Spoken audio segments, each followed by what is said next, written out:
Well, good morning, everyone, and welcome to another life class. It is December the 1st, 2024, and we are here on the first Sunday of Advent. Actually, we're ahead a little bit with our lesson material because we've already started talking about hope a Sunday or so ago. We actually did a lesson on being afraid to hope because some of us have been disappointed and wounded so much in our lives that we're afraid to count on much.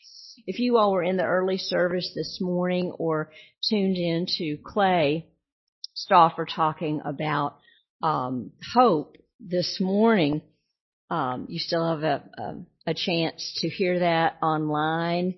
And the verse that goes with that is hope. Prepare ye the way of the Lord, make straight in the desert a highway for our God, out of Isaiah. And we talked in our talk about the difference between magical thinking, unrealistic hope versus real hope. And I had a lot of thoughts as I listened to this that some of us, particularly if we are in recovery from what we've called complex post-traumatic stress syndrome, many of us have not realized this until this class, but it's a result of experiencing abandonment, neglect, abuse, feeling very alone, perhaps as a child, or being in a long-term relationship where this happened. Some of us never really got our inner candles lit. Some of us never really got our inner spark plugs charged, to use an old term. Some of us never really got our inner batteries lit in the first place. We didn't know how to hope. Clay put the definition out of hope. Hope is the steadfast belief that God is still at work in your life. Well, what if you never got that as a child, as a teen, as a young adult? You know, it's really easy to say, how do we choose to live in hope instead of fear if you never had that as a formative foundation? Well, one of my great hopes, and I believe it's a realistic hope because I am so blessed to be in an area of service and work where people's lives are transformed all the time, is that it's never too late to have your innards changed and transformed. And this is not a magical process. This takes patience and over time. But sometimes when we don't have it, you have to go to other people and borrow their light for a while. If you do have that kind of hope, hopefully this class will equip you to turn the lights on for other people out there. There's a lot of knowledge and a lot of wisdom and a lot of cutting-edge medicine and a lot of scientific discoveries that have been verified that you will get in this class if you hang in here with me, that you are going to be able to take and pass on to the people that you love. And there'll be a great ripple effect from here. So as we enter into our traditions of Advent in the Christian world and Hanukkah and many others, as many international celebrations and religions around the world, we have the theme of light coming out of darkness. And boy, do we need it in all of our different cultures. We need hope. We need realistic hope more than anything else. One of the things that, as we take a deeper look at these 60 characteristics of complex trauma, is what do we do when we look outside here at these people and places and things that don't give us hope for ourselves. We're not getting an accurate value of our own worth. What do we do? What's one of the first things that we need to do? Well, looking at what are our internal values. What would be the thing that would make up that internal light within ourselves? Okay, so value is a huge thing, and let me just start by giving you a definition of the term value. It's got multiple meanings. The first way we use value, or what we value, is principles or standards of behavior. So if you could imagine a poster or a picture with all kinds of words up here, if I had a flip chart, I might write loyalty, equality, being honorable, value teamwork, cooperation, justice, on and on and on. And you would be sharing words and I would be writing them up here. So it's behaviors, it's attitudes, it's principles, it's the things that we see that cause success, that cause health, that cause really genuine happiness.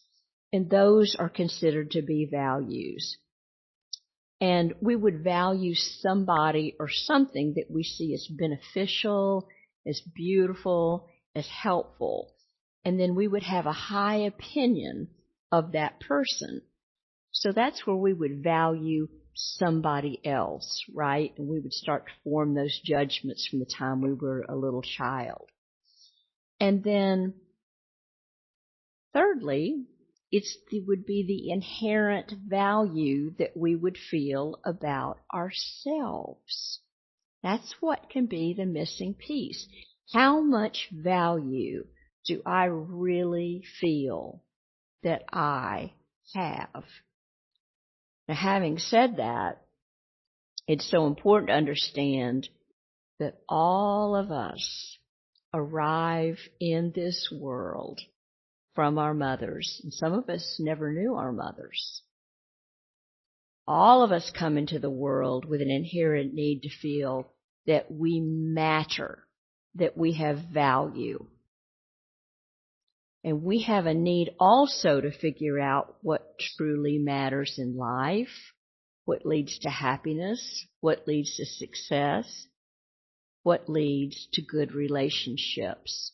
So you have these two drives, one being how much value do I have, and then what truly matters out here. So it's the inside and it's the outside, and we're constantly pushing to figure out both of those things. So we're seeking our own value and then what makes life work. So how does a child develop this understanding? What shapes how they value themselves? What shapes how they consider valuable in life? So let's think about this. Every child longs not just to be seen as having value, all right? Have value, but I long to be validated, that somebody's going to pat me on the back and tell me that I did a really good job, to say, "Anne, I'm proud of you." That somebody's going to say, "Anne, you are precious. You have great value." And so, for all of us, our primary caregivers, for the most part, unless our parents passed away or perhaps were adopted, the people that are our primary givers of validation will be our parents. So that's where parents cause a child to figure out how valuable that they are. And how the parents validate them shapes what they think their value is. How the parents validate the child shapes how they think their value is, or what gives them value. So if a parent just says, "Oh, you are so great because you always do the chores around here," the child begins to think, "Well, my value comes from doing the chores around here." If a parent says to the daughter, "Oh, you're just so pretty," and that's what they emphasize all the time, "You're just so pretty, you're going to be so popular with the boys when you hit your teens," then the child inside themselves can tend to say, "My value comes from my body, from my beauty." If the parents are, by how they treat the child, what they say to the child, how they validate the child's value system, and how they shape it, it's so important to the child. They're scanning and picking up for cues. Now, this is when there's an imbalance to it. I'm not saying just normal, once in a while, but if there's no emphasis on the worth of them just for being a person, just for being them, just for their unique individuality that they bring into the world. If a parent were to say, "Stop being so sensitive," and the child goes, "Ooh, so sensitivity is like a demerit. It's a negative. It's not a merit. It's not a plus. It makes me have less value." All right? Get a grip. Stop being so sensitive. The parents say, "Stop crying so much. You're just always whining. You're always crying. You're just sad all the time." Child is very apt to say, "Emotional sadness, just sadness, gives me less value. So if I show that, I don't have value." You see how easy it is to come to these types of conclusions. I'm just using sadness as an example. Okay. And I think, too, about another one where so many people have told me over the years that if they had great enthusiasm or great imagination and they would just, let loose their ideas or their bubbly enthusiasm or spontaneity on the family, that it would be kind of too much for the family. They would be tuned out by the family or shunned by the family. And, they learned how to play really small and rein it in. And so this was a shunting of creativity that really showed up later in their choice of profession and possibly development of depression. So the child is driven to connect. We're driven to connect. We're driven to attach. It's just something in us. We must do that. So if we connect with people because we're good at sports, because we're funny, because we're pretty, then the child will think, well, that's what gives me value. The things that make it possible for me to connect, the things that make people want to be my friend is what gives me the value. Do you see? So slowly it's becoming, it's only my doings. It has nothing to do with me. Do you see how the split starts to begin to come? And then, further than that, the child is watching the family's value system. So, what does dad see as a person, makes a person successful? So if dad's all about the big paycheck, the big car, the big house, okay, then that's going to be my value system. I think of a person to this day who is head of a family, and, what he just remembers his dad having to have that new car, every year, and having to have the, white picket fence and, all of these symbols that he's never gotten out of that trap, never gotten out of that surface trap. And it's just sort of updated, replaced by digital technology and more and more and more money.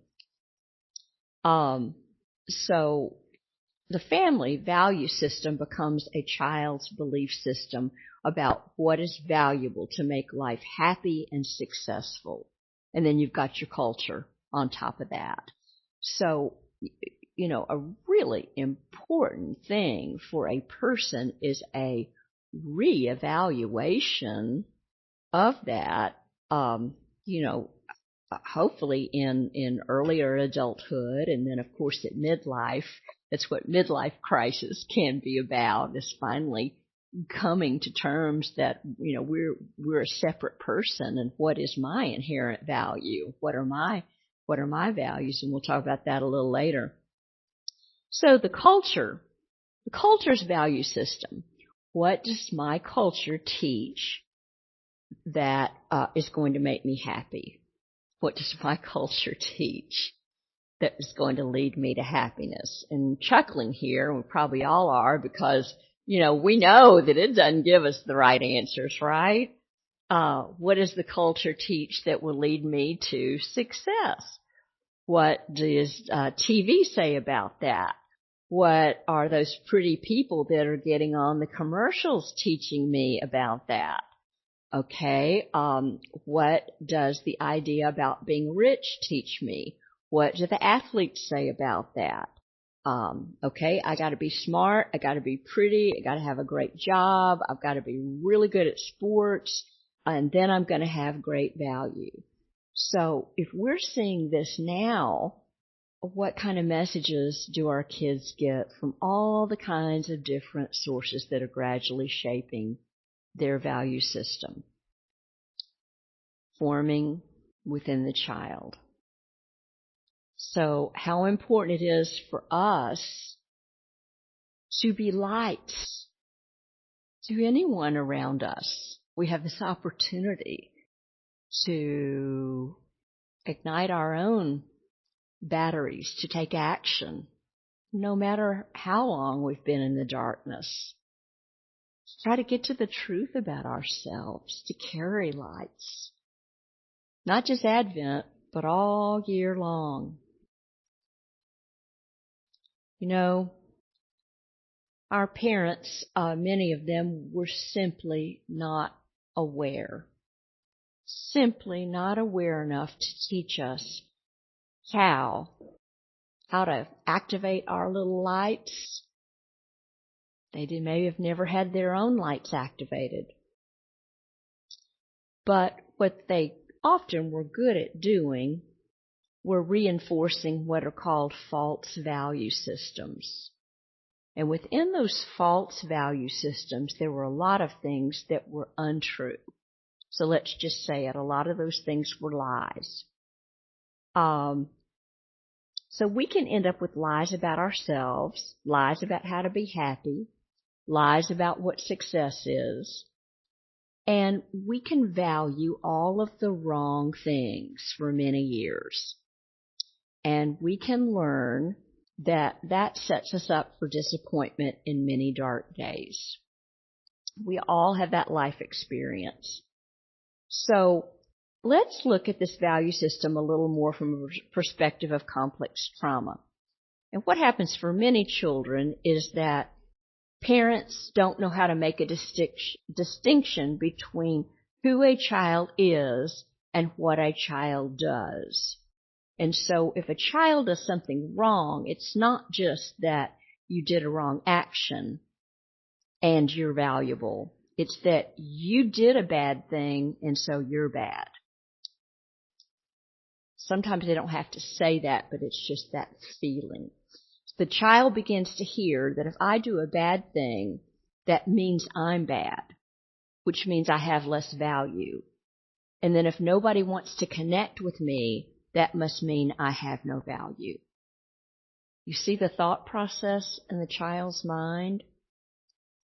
And if I'm abused and neglected and abandoned, well, then that must mean I have zero value or even sub or negative value. So you can see how a child is being treated in complex trauma. It's always producing this negative sense of value if they don't have a foundation. So we call that shame. You may not have thought of shame in these terms, but that's how it works. Instead of our society always aims for this perfect 10, kind of thing. You ever wondered how 0 or feeling like a loser, feeling like a a zero or sub develops, that's how it develops for those of us who feel like a nothing. So instead of a positive sense of value, which is what we want, a positive identity, we end up with an identity that says, I have no value, I am not lovable, I have a negative value. And it can also create a wrong value system about what's important. So that's what happens within a child. I feel like a nothing. But I want value, screams the child. So how can I create value? How can I become more value? So that's where the little brain goes subconsciously and says, okay, if I'm funny, people will want to connect with me. Funny makes me valuable. Funny is a valuable thing. So the only way I can get there is by performing. Or another way. So I'm going to help people all the time. They validate me. Well, maybe I'm pretty. They validate me. So what you end up with is a person that gains their value by what they do and not who they are.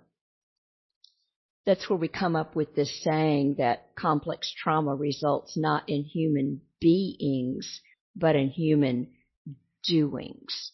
We do in order to feel our value because we don't have any value in just being. So all of our sense of value comes from the external instead of the internal. And that's the exact opposite of the way it should be. And what God intends. And that's what's so sad is that the shame of complex trauma destroys value. But then it orients people to seek value in all the wrong places. It can look good, but you may not realize that the person is so empty. And there's always seeking to fill this God-shaped vacuum inside. It can, and you've seen this with some families and with some kids, it can go to the extent for some children where if the parents never validate them for doing good stuff, but they only give them attention if they do the bad stuff, the child in their brain will say, well, I got validated, I got my attention, they connected for me for a little bit when I was bad, but they never did anything when I was good. They just expected it from me. So now I'm going to become a really bad little boy or a really, really bad little girl, and I'm going to gain my value from being bad because I know that that's going to get me validation. It may not be the type that I want, but it sure is better than no validation at all. And sadly, that is where some go. And then that kid goes looking for validation in all the wrong places. So the child can become afraid that life will change and they'll lose those things they are depending on for giving value. They got to grow up at some point. They can't keep getting put, in juvenile detention or reform school or whatever. And so, the real life world of getting a job and going to college and all that begins to happen. And they have a lot of adjustment problems. You also see it with people that are high achievers, kind of on the opposite.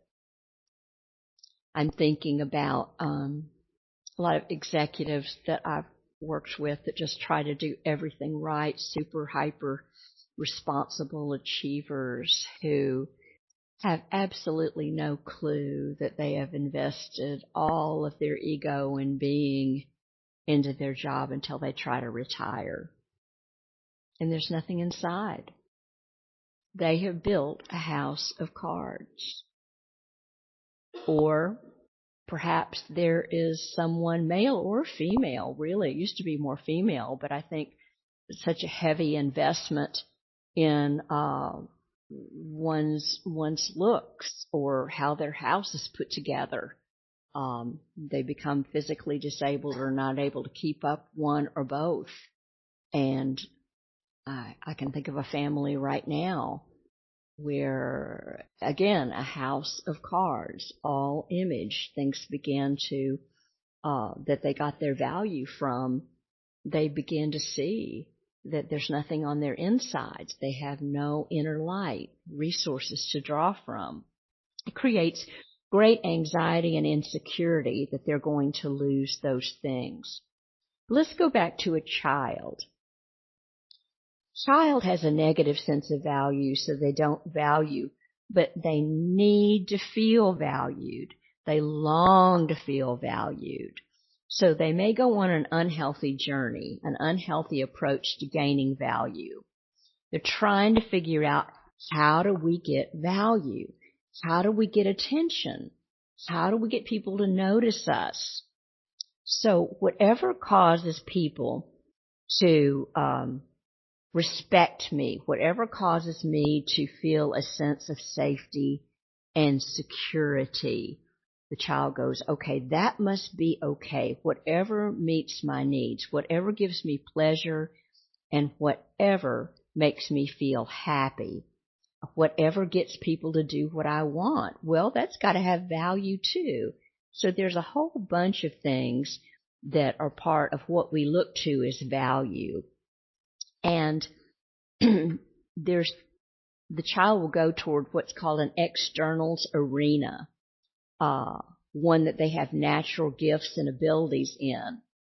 And the kid goes, okay, well, let's compete in that arena. Where's my externals arena? So the pretty girl may say, wow, all the guys notice me. They want to date me. This must be my arena. So it could be, you can think back. I can think back to girls at school. So all of a sudden they were the popular one. The looks, that was their arena, the beautiful one, their body. So the girl may think, well, that's the whole main source of what gives me value is my body. Or for some, they get a reputation that I remember in high school when people started to, they call them fast girls back in the day. They started to mess around and play around, that this one was better at this type of sex act than another, and they started to get what I thought should have been a bad reputation. They were getting a good reputation. And, it wasn't what I had learned in church, but, that was their arena, and that became their focus. As you grow up, certain careers got more respect, than others. We grew up in a heavily Jewish community, and, my son, the doctor, my son, the neurologist, my son, the psychiatrist, and that was a long time ago in the 60s. But even now, and what is your doctorate in, and what is your master's in, and and now we live in a world where college is just not the thing for everybody. Let's find a skilled trade, and let's get a GED, and let's get out there and work. So we're in an entirely different culture now. But some careers have definitely gotten more respect than others. So the person says, well, I need to have this career in order to have value. I need to be really good at getting money so I can compete in this arena. And the person begins to know about themselves, hey, I can get more money than anybody else by doing this. It may not have anything to do with their internal passions. They can amass money. I can have more possessions than others. I can win in this competition. So they also may think like this. Some can't compete in a lot of those arenas, but I'm going to be really good in the religious area. I'm going to keep all these rules. I'm going to look perfect. I'm going to jump through the hoops better than anybody else. I'm going to be more spiritual because of what I do every day. I'm going to be on every committee. I'm going to go to Mass 3 times a day, whatever it is. So they try to compete in that. And then some people go the other way. They're going to say, well, screw all that good stuff. I'm just going to be the baddest of the baddest. I'm going to be the hardest drinker, be more defiant, more mouthy, more intimidating. That's what is going to get me more respect. So with all of those, whatever that is, you're always in danger of losing the next time the competition takes place. There's always the danger of a prettier girl, smarter person, better athlete. So if your life is set up like this, there's a better way. If it's set up like this, it means you're missing these foundational elements. You're living with an insecurity that says, I've got to keep proving that I'm better than everybody. And that never works. It creates great anxiety. And part of what comes out of this one is that some people gain their sense of value by always comparing themselves with others. And that is always a losing battle. So you'll notice with people like this, as soon as they meet somebody, they look for negatives in that person to prove that they're better than that person. They're not looking to see the person accurately. They're looking for something that enables them to put that person down as being less than them. So this is, as I've told you all, this is a major thought distortion. I'm giving you all the list, of thought distortions. So comparison is high on the list. Other people may go to a different tactic. This is not for everybody. But another main one is, let me take a sip of water here. I will gain value by rescuing people. So when people are in need or in trouble, I will be the one to rush in and help them and get them out of that. And then they will look up to me. So I will gain my value by helping others. Okay, that's number 2. There's a third one. I will be a constant victim. I will always be in need. Why? Because then I can get validation. People come in and say, poor you, let me help you. And they give me attention. You may not think about it like this. It's a reverse type of validation.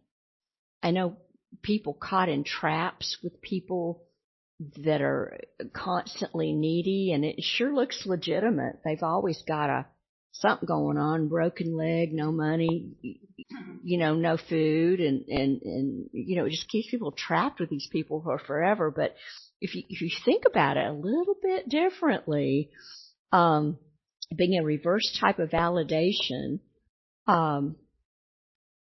it can help. Then fourthly, others are just locked in this trap that we can all get in, this trap of people pleasing. I always do what you want, because I really, really want you to like me or love me, as the relationship may be. Because in that case, you are going to give me positive feedback and positive attention, and that will make me feel this value that I crave. And then there's a fifth. I'm going to prove my value by being a perfectionist, and we've talked about this. I will do everything perfectly. And they become a super responsible perfectionist, workaholic, high achiever. Go, go, go, go, go. And I've told you all a good bit about my own story, because I think both my parents were, very, very, very much that way. So we sort of got the traits. I think we've balanced out some. We still have to really watch that, and good self-care helps with that. And then the sixth is, I'll get you to fear me, because when you fear me, then you'll respect me. So in this situation, my respect or my value isn't based on good character. My value is based on you respecting me because you're afraid of me. This goes back to something I mentioned a couple of weeks ago, the authority, the dictator, my way or the highway. And many go that direction. Here's another one that I see a lot. And this one has just been epidemic, I think, with something called mommy guilt. There's so much pressure on women to do it all in our society, particularly, do they have a career? Do they stay home with their kids? Just all of this. And the social media has just turned up the ratchet on, ratcheted this up to just a intolerable level. This one is, I can't clean up the internal part of my life. I don't even know where to start. So I will create the perfect image. I'm going to be the best soccer mom who's got her kids involved in everything. My house is clean. The yard is clean. I'm involved in all these things. I will paint an image. And when we go out in public with the kids, we'll be polite. We'll treat each other super well. We're the perfect family in public, but behind closed doors, it's a disaster. Clay alluded to this on behind the image of all the Christmas cards. When you're really honest, there's life. Life's really hard. But in this scenario, this woman writes, but I will polish and I will work on my image so that people see me as a success, as a role model. They will look at me with great respect. Now, some people can pull that off for years and years and years, and it's not until they get into the real stresses of life that the cracks start to appear in the image, and there's just no way that they can move quickly enough to cover them over. So there's different approaches. So I've given you about 7 there. Most people have done different parts of them at different times in life. It just shows how deeply we long to be respected. So I want you to understand that if you don't respect yourself, that's just the tragedy of what we have had to suffer. And so this is a wonderful journey to start respecting yourself. Can be done. Work with it all the time. Welcome to the light out of the darkness. Okay, you've got a lot of company. You've got a lot of people who understand this, who have walked this path. It is a wonderful one, and you can pursue trying to get value within yourself in some very, very healthy ways. So there's 5 different types of value. Number 1 is inherent value. You just have worth as a human being.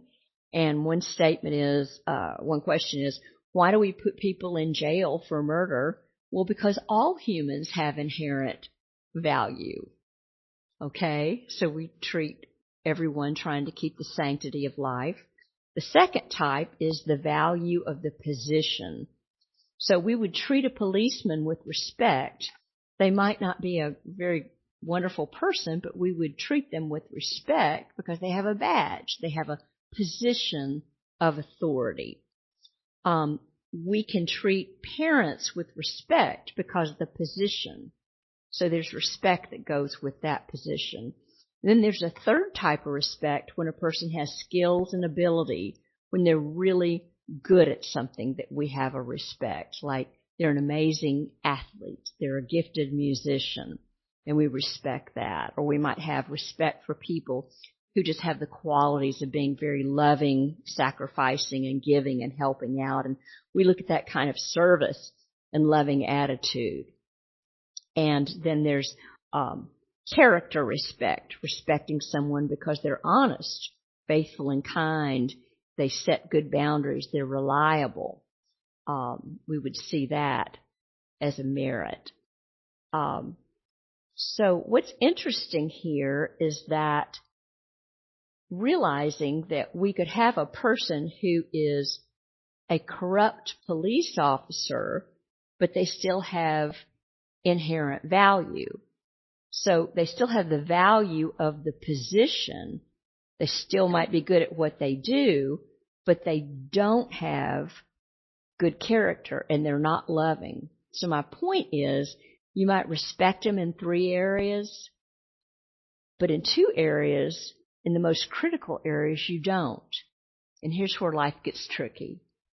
And a lot of people, will come to me and say, I know I need to respect my parents or the memory of my parents, but I'm finding out it's just not such a black and white deal. And I go, that's okay, because look at your current value system, how it's been shaped.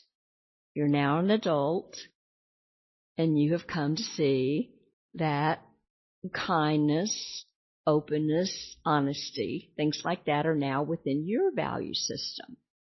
It's all right that you can't respect some of the things that they did or said, but you can respect that that was the position that they held.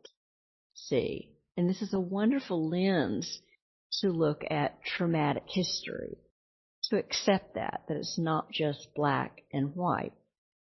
So it's very possible to have had parents that had inherent value, that had the position, but that might have meant that, and I'm just using this as an example, this can be anyone in your working life. Okay? Any person. So let's say, coming out of Thanksgiving, I'm thinking about relatives or extended relatives. It might be quite possible that someone has inherent value. Let's look at the Christmas story, Christmas Vacation, since Clay talked about it in the sermon. Let's take Cousin Eddie, for example. We just got to say Cousin Eddie was a terrible money manager. Remember Cousin Eddie? Never had any money. And he, wasn't particularly loving, probably had been dishonest, disloyal, but you gotta respect him for being resourceful enough to drive to Clark's house. He knew where to go get the money, He did love his kids the best way he could. It's kind of a mixed bag with Cousin Eddie, right? There's a whole bunch of stuff in there where they don't earn your respect, right? Okay? So it's important to understand that distinction. So I think a lot of people just kind of go, well, I'm supposed to respect, this is family. You stick with family. You have to love them. You have to support them. You have to just be there. There's things like that. Well, does that mean I just have to say that whatever they do is perfect and I never confront them? I never say anything negative about them? I always just do what they want? No, you respect the position and the inherent value, but that doesn't mean respect them in the other areas because they haven't earned that respect. So it's very important to figure those things out. I hope that gives you a little context that we can continue next time. Something to think about. And what I want to give you, I put together 35 scripture verses that are a real light to you, a light in the darkness that I'm going to hand out to you. And we don't have time to read through them today, but if you were to read even just a couple of these a day, I guarantee, and try to memorize these, I guarantee you that little spark within you that's there, that God put within you and is there no matter what you think about it, you can't do anything about it, it is there. That little spark is going to be nurtured and will grow into a growing flame.